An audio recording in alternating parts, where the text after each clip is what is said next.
All right. Keeping things fresh, keeping everyone on their toes. Had to reschedule my live reading today for chapter 8. If anyone is able to join me, fantastic. I believe Gio will be on shortly to help within the live YouTube chat because when I am actually doing the streaming, it's got a bit of a delay, so it just throws me off. So I'm not actually looking at YouTube live until a little bit later. But while I'm just waiting to see if Gia is able to join, I wanted to share a couple things. One, today I got the nicest compliment. I was interviewing an incredible entrepreneur, business owner, local boy. I'm not going to share any more details because I want it to be a big deal when we launch the episode in the podcast. But I got the best compliment from them saying that they can tell when they look at my work that I am always in a state of play, that I am always, you know, finding my own way of play and doing things in a creative way that feel fun to me. And I thought, what a compliment. So, yeah, I'm going to keep that one, write that one down somewhere. And then I want to share this as well. So, in writing this book, I don't know what the proper order is, not really concerned, but I self-published this book back in May of 2025, but then I decided to hold off and have a book launch in August, end of August, so that um, we could have a little party or celebration about it. And so there's been different stages of like actually it going live for sale and then celebrating it through this party. And in the meantime, talking to different people about it. And so now the book is getting to more people, it's reaching more people. And if you're somebody who's on the fence about getting the book or you're waiting for it to arrive, I wanted to share this with you as just like a little encouragement that you made the right decision to get this book. So I got this card. It was a little letter. I believe it was given to either my grandmother or my father to give to me. And it was a little cute envelope and it just said Kate on it. And then inside it says September 14th. Thanks for sharing your experiences and lessons. I am ready. No more waiting. Moving forward. Blessings. And then the person's name. But I just want to read this little handwritten note that they put inside their card because like this is such a lost art. I love people who write letters. September 14th. How timely that this book was given to me to read. I can relate to your experiences, especially right now that I am in burnout. Have no more gas in my tank and I feel guilty. I will use your lessons for moving forward. No more waiting for the right time. The time is now. God puts people and situations in our life at the right time. We must recognize and accept how powerful God is. He said that he will never leave us or forsake us, and this is his promise.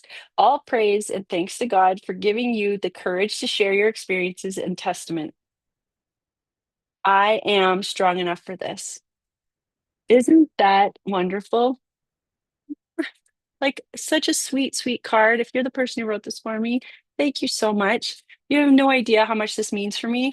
I actually have a little um this beautiful container that I keep by all of my office stuff.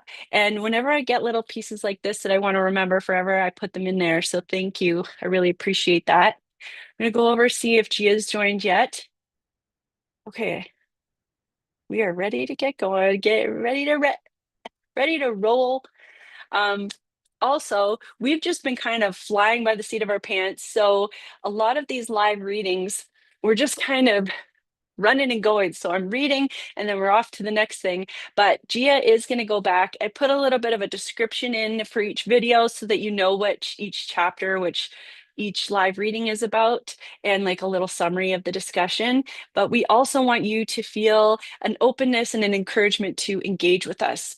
Share your thoughts, share your sparks, share what comes up for you, share your lessons learned.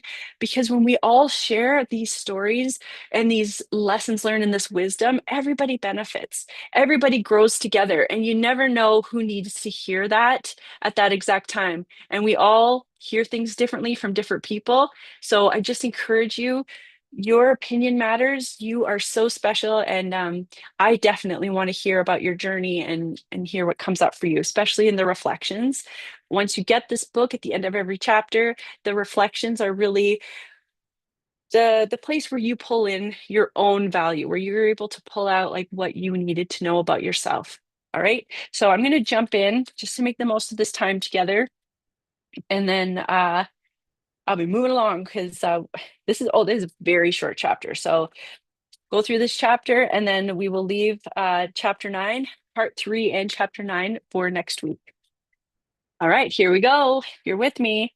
Um, as some of you know, my first batch of books, as a new author, did not think of the importance of page numbers. So if you were one of the lucky few, I think they're going to be collector's items one day. But I cannot tell you what page we're on, but we're on chapter 8. All right, so find your chapter 8, follow along, read along, or yeah, just listen and enjoy. Chapter 8, Burnout, Rock Bottom, and Rising Again.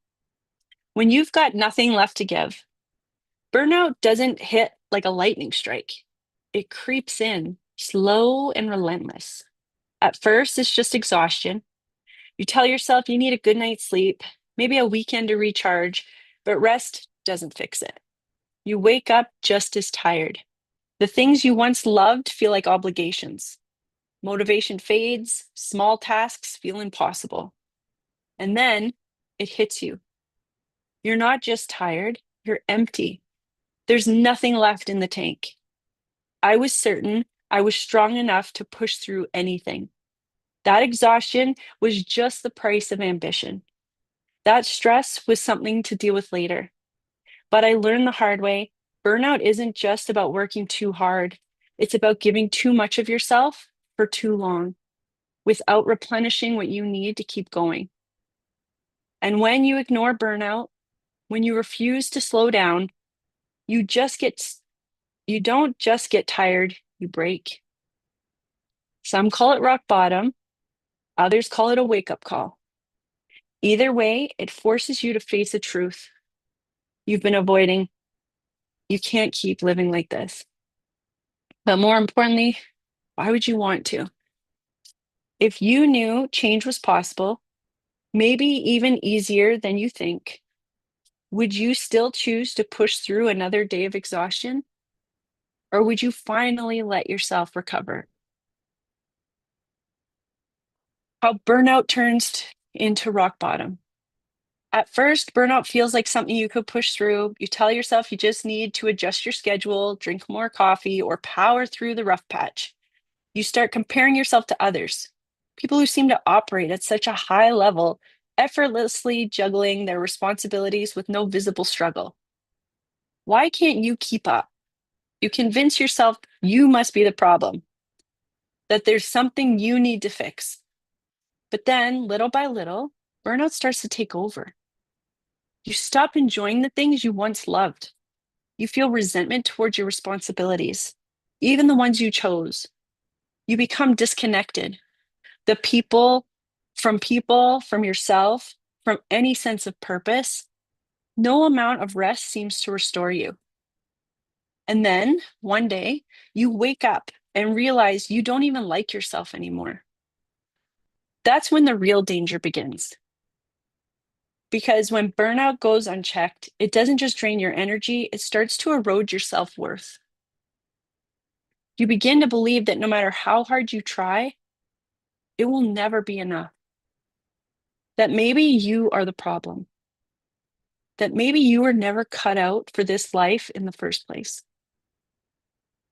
But that's the lie burnout tells you. Because you are not broken, you are depleted. And just like anything that runs empty, you can refill. Burnout isn't the end, it's a crossroad. Rock bottom feels like an ending, but it's actually a turning point, a doorway into a new chapter with limitless possibilities.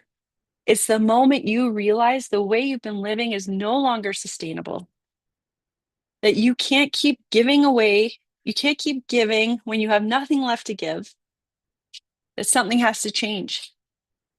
Here's the good news. This is where the rebuilding begins. This is where you finally get to create a life that doesn't just demand from you, but restores you. It provides for you too. This is your chance to design a life that includes all the things you once wished for, desired, or yearned for when you watched others living the version you craved.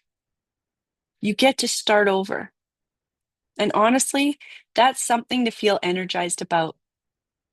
Why not label it as something self-serving for once? Something that finally serves you. The path to rising again. Unfortunately, burnout doesn't fix itself, and climbing out of rock bottom isn't about waiting until you feel ready. It's about making small, intentional choices to recover, rebuild, and protect your energy moving forward. This is empowering. It's your opportunity to move out of the helpless victimhood and into decisive, confident action. Step one, stop ignoring the signs. Admit that you're burned out.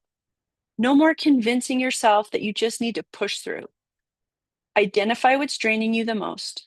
Is it your job, your relationship, the pressure to be everything to everyone? Remember, blame isn't the purpose of this realization. It's fact gathering to strengthen your decision making. Nothing is good or bad unless we label it as so. Give yourself permission to pause, even if it's just a mental break to acknowledge that something isn't working. Step two, reset, not just rest. Rest is important, but recovery requires more than a nap. Shift your focus from getting through the day to figuring out where you want to go. What refuels you? Time alone, creative outlets, laughter, nature. Give yourself more of that guilt-free. Step three, redefine success on your terms. Burnout often comes when chasing expectations that were never truly yours. We push ourselves to meet invisible standards, believing that success must look a certain way. Relentless, all-consuming, and without room for flexibility. Take a moment to consider whether you are living with an all or nothing mindset. If so, it might be time to challenge that belief. For example, I used to rely on time chunking to keep me on track. It worked, but I needed to make a small tweak. If a day got away from me, or I didn't have the energy to complete everything, I saw it as a failure. I believed that if I couldn't follow the plan perfectly, I wasn't productive enough. Now I approach things a little differently. I recognize that my energy levels fluctuate. On days when I have extra energy, I do a little more than planned, knowing that on lower energy days, I could thank past Kate for putting in the extra effort. It's a system that works so much better, but because instead of being my own worst critic, I've learned to be my own ally. Ask yourself, what do I actually want? What kind of life feels sustainable? Success isn't about squeezing out every last drop of effort. It's about building a life that supports you, not one that drains you. Start making choices that align with your energy, not just your obligations. Step four, protect yourself from future burnout. Set real boundaries, ones you actually enforce. Learn to say no without guilt. And more than that, own it as a strength. Boundaries aren't about shutting people out. They're about preserving the energy you need to show up fully in your life. Create a routine that includes build-in recovery time, not just productivity. Taking care of future you isn't just responsible, it's an act of self-respect. A little preparation today can make all the difference tomorrow, leaving you feeling supported, valued, and appreciated by you. Final thoughts. You are allowed to change. The life that is burning you out isn't the life you have to keep living. If you've hit rock bottom, this isn't the end. It's the beginning of something different and something better. You are allowed to reset. You are allowed to slow down. You are allowed to choose the life that doesn't require you to run yourself into the ground to just survive. When you know better, when we know better, we do better. Burnout might have taken you down temporarily, but you are still here. That means you are strong enough to rise again. Here are some reflection prompts. Okay, these are the ones I want you to spend the time with yourself, you and you, and going through them for yourself. I'm distracted by this because I put out a story today about going live to read, and it hasn't posted yet. Oh, technology. All right, reflection prompts. From drained to reclaimed. 1, are you experiencing any internal whispers that burnout is approaching? Any hints? Can you feel it coming? I'm saying this with a smile because it's so familiar to me, but I know that those internal whispers are terrifying. So, are you experiencing any internal whispers that burnout is approaching? Number 2, what's one belief you've held about success or productivity that might be contributing to burnout? It's amazing how much of the pressure that we feel on a daily basis is self-imposed. Literally, sometimes choosing a different belief can take the pressure off. 3, where in your life do you feel the most drained? And what would refueling look like? Number 4, what's one have to or should you can let go of today? You ever thought about that? Heard somebody say on your to-do list, whatever you don't get done, that means that you can either delay, delegate, or delete. And I had thought of the other two, but I did not think of delete. You know, those items that keep getting pushed to the next day's to-do list, they're probably not that important if you didn't get them done. So try deleting them, see what happens. 5, last one. What boundaries do you need to strengthen to protect your energy moving forward? What boundaries do you need to strengthen to protect your energy moving forward? So, wherever it is that you are feeling this pressure, that you are feeling this weight, if it's your career, if it's your personal life, it's your health, your relationships, wherever it is, go through these reflections with that specific topic in mind. Okay, so when it's talking about boundaries, maybe for you, it's work boundaries. Maybe for you, it's relationship boundaries. Maybe for you, it's financial boundaries. Um, Same with like those internal whispers of burnout approaching. What specific area of your life is this really noticeable? Because you don't have to change your entire life. Sometimes it's just getting clear on where the pressure's coming from, where the expectations and the overexertion and the lack of boundaries is from one area. It's not your whole life, and it can give you a little bit of perspective and make it not seem so grand and so devastating. So I highly recommend go through these prompts, get a little journal, a little notepad. Writing it out is really, really important. That's going to help you kind of just get it out of your head and reframe it so that you create something that's better for you. I'm going to pop over, see if anybody has any questions for me or if anything's come up.